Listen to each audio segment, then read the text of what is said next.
بسم الله الرحمن الرحيم.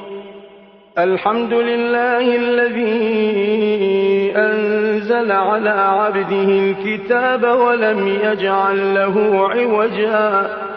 قيما لينذر بأسا شديدا من لدنه ويبشر المؤمنين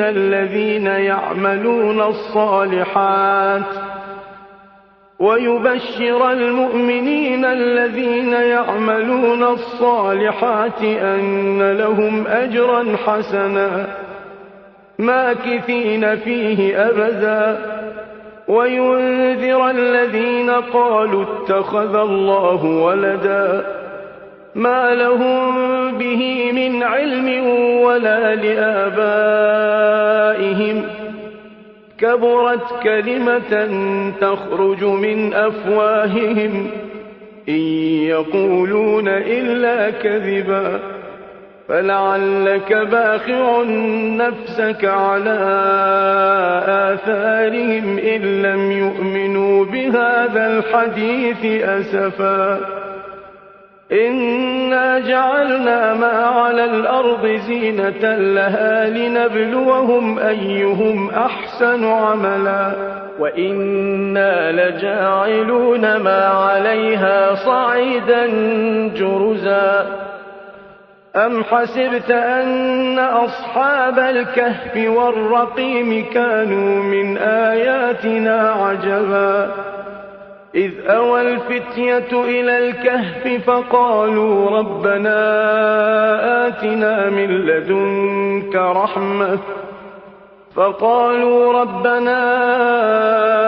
آتنا من لدنك رحمة وهيئ لنا من أمرنا رشدا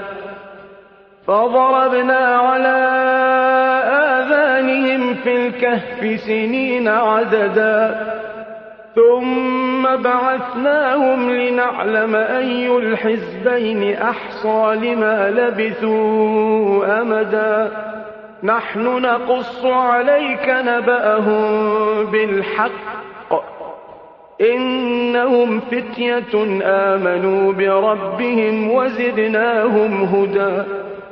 وربطنا على قلوبهم إذ قاموا فقالوا ربنا رب السماوات والأرض لن ندعو من دونه إلها لقد قلنا إذا شططا هؤلاء قومنا اتخذوا من دونه آلهة لولا يأتون عليهم بسلطان بين فمن أظلم ممن افترى على الله كذبا وإذ اعتزلتموهم وما يعبدون إلا الله فأووا إلى الكهف ينشر لكم ربكم من رحمته ويهيئ لكم من أمركم مرفقا وترى الشمس إذا طلعت تزاور عن كهفهم ذات اليمين وإذا غربت تقرضهم ذات الشمال وهم في فجوة منه ذلك من آيات الله من يهد الله فهو المهتد ومن يضلل فلن تجد له وليا مرشدا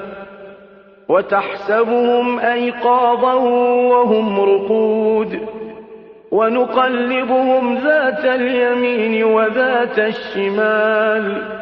وكلبهم باسط ذراعيه بالوصيد لو اطلعت عليهم لوليت منهم فرارا ولملئت منهم رعبا وكذلك بعثناهم ليتساءلوا بينهم قال قائل منهم كم لبثتم قالوا لبثنا يوما أو بعض يوم قالوا ربكم أعلم بما لبثتم فابعثوا أحدكم بورقكم هذه إلى المدينة فلينظر أيها أزكى طعاما فليأتكم برزق منه وليتلطف ولا يشعرن بكم أحدا إنهم إن يظهروا عليكم يرجموكم أو يعيدوكم في ملتهم ولن تفلحوا إذا أبدا وكذلك أعثرنا عليهم ليعلموا أن وعد الله حق وأن الساعة لا ريب فيها إذ يتنازعون بينهم أمرهم فقالوا ابنوا عليهم بنيانا ربهم أعلم بهم قال الذين غلبوا على أمرهم لنتخذن عليهم مسجدا سيقولون ثلاثة رابعهم كلبهم ويقولون خمسة سادسهم كلبهم رجما بالغيب ويقولون سبعة وثامنهم كلبهم قل ربي أعلم بعدتهم ما يعلمهم إلا قليل فلا تمار فيهم إلا مراء ظاهرا ولا تستفت فيهم منهم أحدا ولا تقولن لشيء إني فاعل ذلك غدا إلا أن يشاء الله واذكر ربك إذا نسيت وقل عسى أن يهديني ربي لأقرب من هذا رشدا ولبثوا في كهفهم 300 سنين وازدادوا 9 قل الله أعلم بما لبثوا له غيب السماوات والأرض أبصر به وأسمع ما لهم من دونه من ولي ولا يشرك في حكمه أحدا واتل ما أوحي إليك من كتاب ربك لا مبدل لكلماته ولن تجد من دونه ملتحدا واصبر نفسك مع الذين يدعون ربهم بالغداة والعشي يريدون وجهه ولا تعد عيناك عنهم تريد زينة الحياة الدنيا ولا تطع من أغفلنا قلبه عن ذكرنا واتبع هواه وكان أمره فرطا وقل الحق من ربكم فمن شاء فليؤمن ومن شاء فليكفر إنا أعتدنا للظالمين نارا أحاط بهم سرادقها وإن يستغيثوا يغاثوا بماء كالمهل يشوي الوجوه بئس الشراب وساءت مرتفقا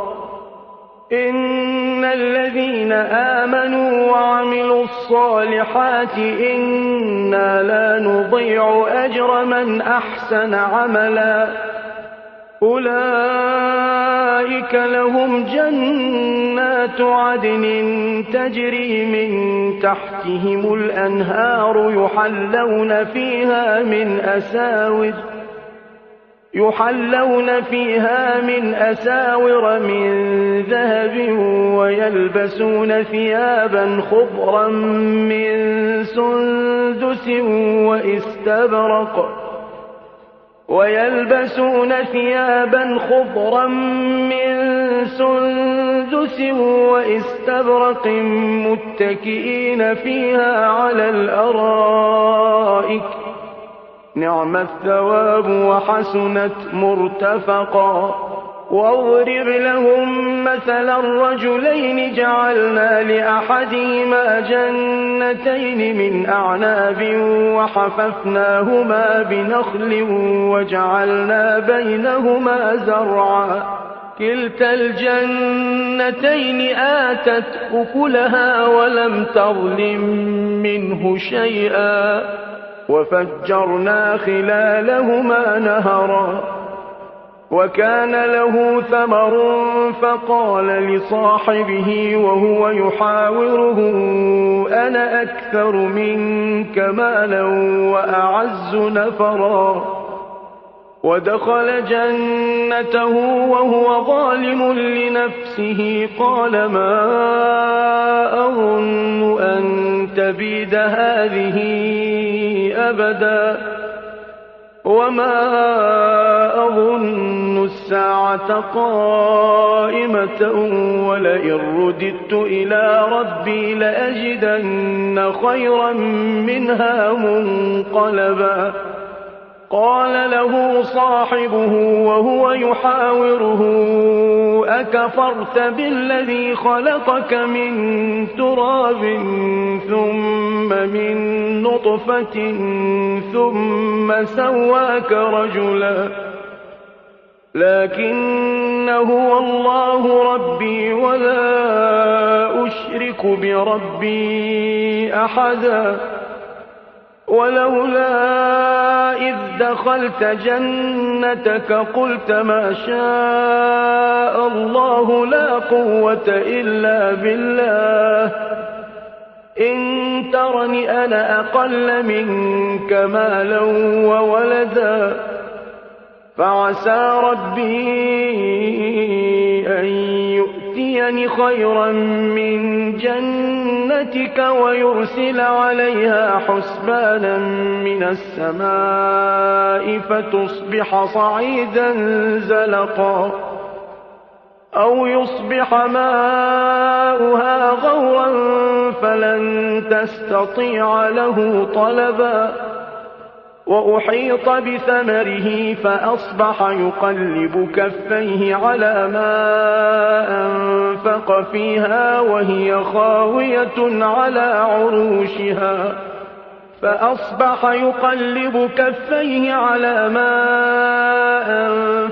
فيها وهي خاوية على عروشها ويقول يا ليتني لم أشرك بربي أحدا ولم تكن له فئة ينصرونه من دون الله وما كان منتصرا هنالك الولاية لله الحق هو خير ثوابا وخير عقبا واضرب لهم مثل الحياة الدنيا كماء أنزلناه من السماء فاختلط به نبات الأرض فأصبح هشيما تذروه الرياح وكان الله على كل شيء مقتدرا المال والبنون زينة الحياة الدنيا والباقيات الصالحات خير عند ربك ثوابا وخير أملا ويوم نسير الجبال وترى الأرض بارزة وحشرناهم فلم نغادر منهم أحدا وعرضوا على ربك صفا لقد جئتمونا كما خلقناكم أول مرة بل زعمتم أن لن نجعل لكم موعدا ووضع الكتاب فترى المجرمين مشفقين مما فيه ويقولون ويقولون يا ويلتنا ما لهذا الكتاب لا يغادر صغيرة ولا كبيرة إلا أحصاها ووجدوا ما عملوا حاضرا ولا يظلم ربك أحدا وإذ قلنا للملائكة اسجدوا لآدم فسجدوا إلا إبليس كان من الجن ففسق عن أمر ربه أفتتخذونه وذريته أولياء من دوني وهم لكم عدو بئس للظالمين بدلا ما أشهدتهم خلق السماوات والأرض ولا خلق أنفسهم وما كنت متخذ المضلين عضدا ويوم يقول نادوا شركائي الذين زعمتم فدعوهم فلم يستجيبوا لهم وجعلنا بينهم موبقا ورأى المجرمون النار فظنوا أنهم مواقعوها ولم يجدوا عنها مصرفا ولقد صرفنا في هذا القرآن للناس من كل مثل وكان الإنسان أكثر شيء جدلا وما منع الناس أن يؤمنوا إذ جاءهم الهدى ويستغفروا ربهم إلا أن تأتيهم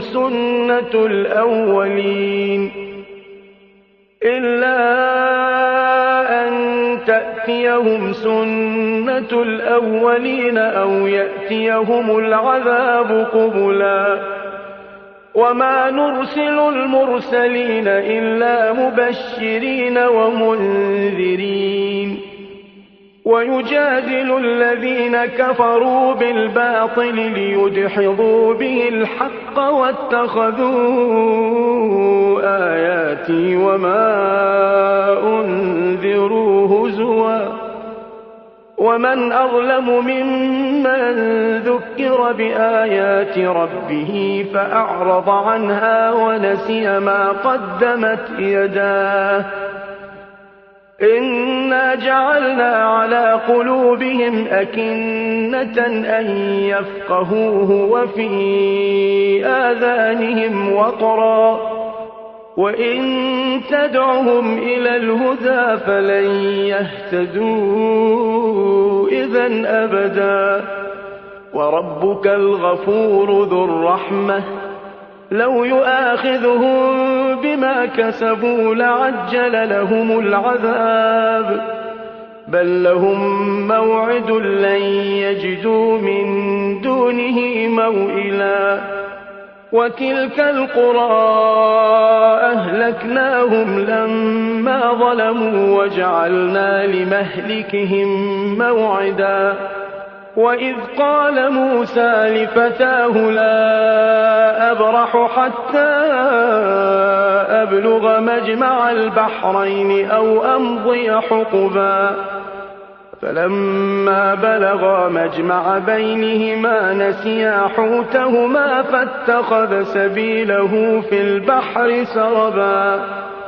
فلما جاوزا قال لفتاه آتنا غداءنا لقد لقينا من سفرنا هذا نصبا قال أرأيت إذ أوينا إلى الصخرة فإني نسيت الحوت وما أنسانيه إلا الشيطان أن أذكره واتخذ سبيله في البحر عجبا قال ذلك ما كنا نبغ فارتدا على آثارهما قصصا فوجدا عبدا من عبادنا آتيناه رحمة من عندنا وعلمناه من لدنا علما. قال له موسى هل أتبعك على أن تعلمني مما علمت رشدا؟ قال إنك لن تستطيع معي صبرا وكيف تصبر على ما لم تحط به خبرا. قال ستجدني إن شاء الله صابرا ولا أعصي لك أمرا. قال فإن اتبعتني فلا تسألني عن شيء حتى أحدث لك منه ذكرا. فانطلقا حتى إذا ركبا في السفينة خرقها. قال أخرقتها لتغرق أهلها لقد جئت شيئا إمرا. قال ألم أقل إنك لن تستطيع معي صبرا. قال لا تؤاخذني بما نسيت ولا ترهقني من أمري عسرا. فانطلقا حتى إذا لقيا غلاما فقتله. قال أقتلت نفسا زكية بغير نفس؟ قال أقتلت نفسا زكية بغير نفس لقد جئت شيئا نكرا. قال ألم أقل لك إنك لن تستطيع معي صبرا. قال إن سألتك عن شيء بعدها فلا تصاحبني قد بلغت من لدني عذرا. فانطلقا حتى إذا أتيا أهل قرية استطعما أهلها فأبوا أن يضيفوهما فوجدا فيها جدارا يريد أن ينقض فأقامه. قال لو شئت لاتخذت عليه أجرا. قال هذا فراق بيني وبينك سأنبئك بتأويل ما لم تستطع عليه صبرا. أما السفينة فكانت لمساكين يعملون في البحر فأردت أن أعيبها وكان وراءهم ملك يأخذ كل سفينة غصبا. وأما الغلام فكان أبواه مؤمنين فخشينا أن يرهقهما طغيانا وكفرا. فأردنا أن يبدلهما ربهما خيرا منه زكاة وأقرب رحما. وأما الجدار فكان لغلامين يتيمين في المدينة وكان تحته كنز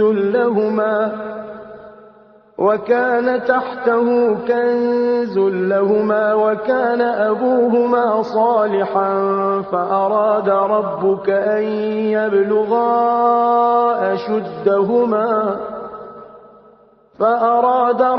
أن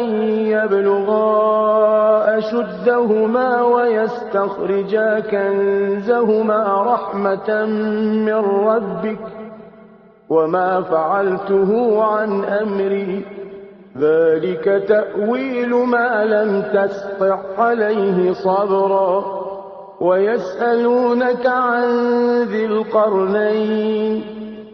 قل سأتلو عليكم منه ذكرا. إنا مكنا له في الأرض وآتيناه من كل شيء سببا فأتبع سببا حتى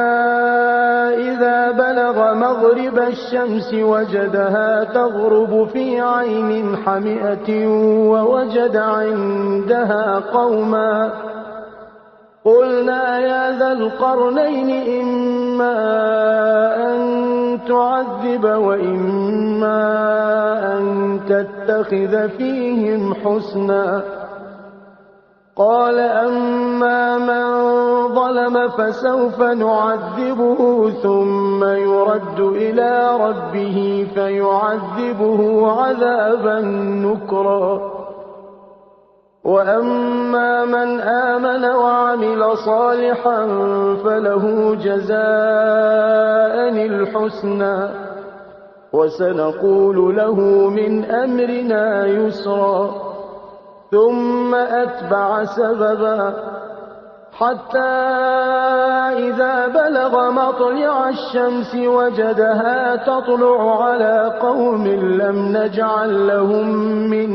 دونها سترا كذلك وقد أحطنا بما لديه خبرا ثم أتبع سببا حتى إذا بلغ بين السدين وجد من دونهما قوما لا يكادون يفقهون قولا قالوا يا ذا القرنين إن يأجوج ومأجوج مفسدون في الأرض فهل نجعل لك خرجا على أن تجعل بيننا وبينهم سدا قال ما مكني فيه ربي خير فأعينوني بقوة أجعل بينكم وبينهم ردما آتوني زبر الحديد حتى إذا ساوى بين الصدفين قال انفخوا حتى إذا جعله نارا قال آتوني أفرغ عليه قطرا فما استطاعوا أن يظهروه وما استطاعوا له نقبا قال هذا رحمة من ربي فإذا جاء وعد ربي جعله دكاء وكان وعد ربي حقا وتركنا بعضهم يومئذ يموج في بعض ونفخ في الصور فجمعناهم جمعا وعرضنا جهنم يومئذ للكافرين عرضا الذين كانت أعينهم في غطاء عن ذكري وكانوا لا يستطيعون سمعا أفحسب الذين كفروا أن يتخذوا عبادي من دوني أولياء إنا أعتدنا جهنم للكافرين نزلا قل هل ننبئكم بالأخسرين أعمالا الذين ضل سعيهم في الحياة الدنيا وهم يحسبون أنهم يحسنون صنعا أولئك الذين كفروا بآيات ربهم ولقائه فحبطت أعمالهم فلا نقيم لهم يوم القيامة وزنا ذلك جزاؤهم جهنم بما كفروا واتخذوا آياتي ورسلي هزوا إن الذين آمنوا وعملوا الصالحات كانت لهم جنات الفردوس نزلا خالدين فيها لا يبغون عنها حولا